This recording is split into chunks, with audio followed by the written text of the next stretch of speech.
The sad thing about Need for Speed is how perfect it is in so many areas.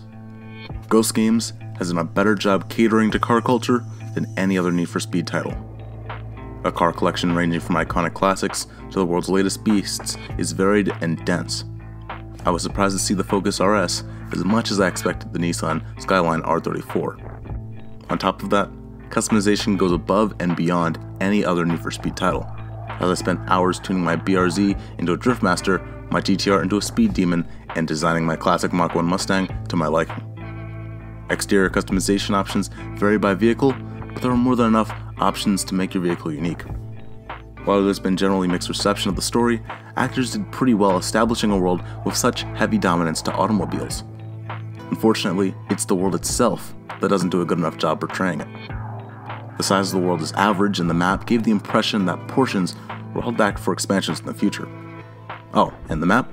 On multiple occasions, the map in the corner of the screen would have greatly assisted if it had expanded and, got smaller, like so many other racing titles. Instead, I ended up making wrong turns and missed shortcuts in critical races.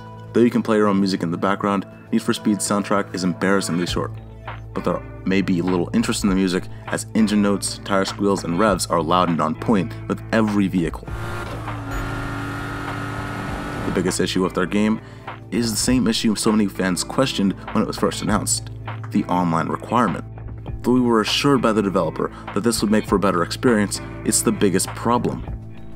Every world I entered was extremely empty, and other online players at times didn't even want to race against me, leaving me with CPU and familiar race routes to go against instead. Something that could have made this game somewhat more fun and entertaining would be an actual police presence. I could outrun every cop that attempted pursuit, and chases were pretty planned for a Need for Speed standard. After about 2 weeks of owning the game, I felt like I had discovered everything the world would offer and traded it back to GameStop. With heavy tuning options, a varied car collection, and massive external customization, Need for Speed dives deeper into car culture than any of its predecessors, and comes close to the outstanding Midnight Club 3 in those regards. Unfortunately, the online ecosystem doesn't seem to be fully thought out, and the world, even with CPU, feels way emptier than it should. The story buckles under the failures of the previously mentioned empty world, and so does the game as a whole. Wait for the price drop before picking up this game, or wait for this year's Need for Speed. 2015's Need for Speed had great ambitions to reboot a series in a state of slumber, but does so without being a full experience itself. That's my review, guys. Comment below on what you think of Need for Speed, and subscribe if you want more reviews and content like this. Thanks for watching. This is Athemocracy.